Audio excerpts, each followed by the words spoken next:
Yes, ibihe byiza nshuti mwese, ibihe byiza mwebwe mwakoze subscribe kuri Olivier Media TV. Nize ko meze neza kandi nyagasani yakomeje kuba ifunguro ribahaza, ataba ifunguro ribatera umurengwe nkuko nkunze kugenda mbibabwira kenshi. Nize ko meze neza, nize ko bamwe muri mwe hari ab'imvura yagizeho ikibazo, nize ko nabo namwe itagize ikibazo, nize ko meze neza nkuko imvura imihanda yari yafunze, imvura imitaka y'abantu, imodoka, ibiti biragwa, amazu arasakambuka.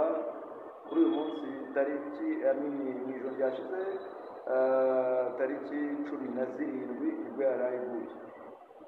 Ntabwo ari ibyo rero binzanye uyu munsi kuvuga, ariko nabyo karagaciyemo, ahubwo icyo nje kubibwira uyu munsi ni ukuntu perezida w'u Burundi akomeje gushotora umusaza, kandi nyamara umusaza we aba yamwihoreye, yamweretse ko ibyo ngibyo atabiriho, kuko ni intore y'ikirenga, ntabwo igipfa gushotorana cyangwa ngo ivuge ibyo ibonye. Yavuze ko ubwo yari ari mu madini, kumwe n'abakuru b'amadini, yitoye aravuga ngo kuva muri 1996 mu Rwanda ngo ni twebwe ngo twagiye tujyana ibibazo byo ngiyo iwabo mu Burundi. Arongera avuga yuko twebwe tutazi ingabo afite uburyo zaba zimeze, kandi nyamara mu by'ukuri ibyo by'ingabo nta muntu wari ubivuze, nta n'umuntu wari ubizanye, nta n'uwari umubajije muri abo bantu yarimo aganiriza, ahubwo ni kwa kuntu nyine we ateye yakunda kwivugira. Ariko ingabo zose ntabwo zizwi, zizazindi ziba ziri kwinywera urwagwa, ziranyurwa aha ngaho mu Kirundo no mu Gitega na za Bujumbura hagati mu mujyi, zambaye iniforume zifite n'imbunda. Ibyo ntabwo bizwi se? Izo nizo uvuga se Furani we? Izo nizo uvuga zizaza zikaduhangara? Zero tolerance, zero. Dore ngo umugore afite umwana w'umukobwa mukuru ufite mu mutwe uri educated, ngo hari igihe yari ari kumwe n'abashuti be bari kuganira, nuko umwe mu nshuti ze iramubaza ati ese buriya iyo muri mu rugo hari iwanyu papa wanyu buriya yanyu bimeze bitera? Arababwira ati buriya natwe turi mu rugo tuba twakomakomye twamufashe umunwa, tudashaka kumva ikindi kintu ari buvuge nyuma y'icyo amaze kuvuga. Ati tuba twakomakomye ariko bikanga tugashiduka twumva yavuze.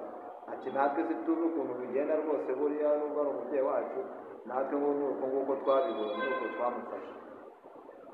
Mubwire nawe rwose. Mu gihe kandi ari kuvuga gutyo, abarundikazi n'abarundi batangiye kwisabira ubwenegihugu bw'u Rwanda. Mwaramwumvise DJ Ira yisabira nyakubahwa perezida wa Repubulika y'u Rwanda, amwisabira ubwenegihugu bw'u Rwanda. Ubu ngubu ibyangombwa ari kubikozaho imitwe y'intoki. N'abandi ahubwo ni muze, n'abandi muze namwe umusaza wawe ubwenegihugu, muve muri iyo mikeke n'izo ndagara zanyu. Ibyo ni byose mwabumva bizagenda gute we? Nuko nguko bizagenda paka Yesu agarutse? Oya. Nyuma yo kuza mu mwaka w'2015 DJ Ira azanywe n'uwo bita DJ Bisoso, ari nawe wamufashije kwiga uburyo bavangavanga imiziki cyangwa kuba DJ amagambo arambaye na disc joker. Uriya muntu nyine uri kuvangavanga imiziki ariko rero nyuma y'imyaka ingahe amaze mu Rwanda yisaba ubwenegihugu. Ubu ngubu ejo bundi rwose ababishinzwe nibo bamwihamagariye, aragenda kuri migration bamutangira procedure yo kugira ngo abone ibyangombwa bimwemerera kuba umwenegihugu w'u Rwanda. N'abandi baza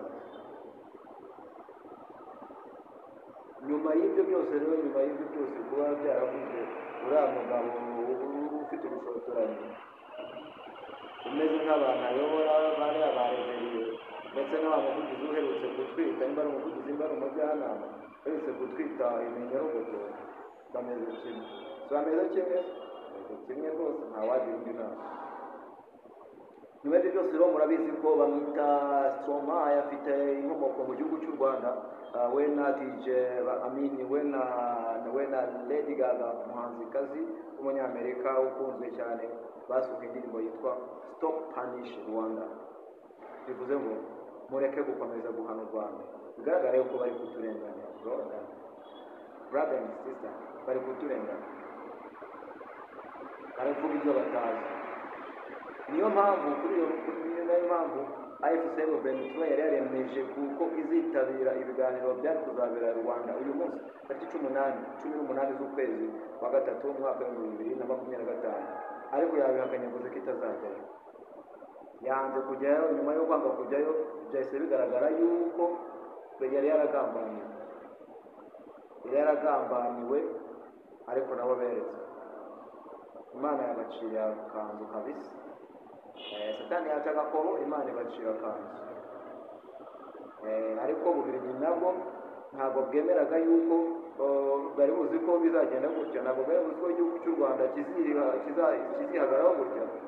Bari bazi ko ari bya bindi byabo tuzagenda tugaca bugufi, umusaza agaca bugufi akabinginga. Yaba yibagiwe si ibintu mwasize mukoze, amacakubiri, gufata ubwoko mukabushyira mu irangamuntu. Jenoside yakorewe Abatutsi muri mwaka w'igihumbi kimwe magana cyenda mirongo icyenda na kane, ntabwo ari mu mwabigizemo uruhare hagana hafi 99%. Gusa muri kuvuga ngo komeza rero natamumeze mbageze ibiganiro bitandukanye mu buryo bwinshi butandukanye. Uyu munsi nakoze neza gutya kubera ukuntu narashyushye nyine tu, sibyo? Imana ikomeze kubaha umugisha, ikomeze kubaha ifunguro ribahaza, ntibayiribatera umurego. Turi kumwe kandi tuzagera kure. Mukomeze mukore subscribe kuri Olivier Media TV. May God bless you. Thank you very much wherever you are.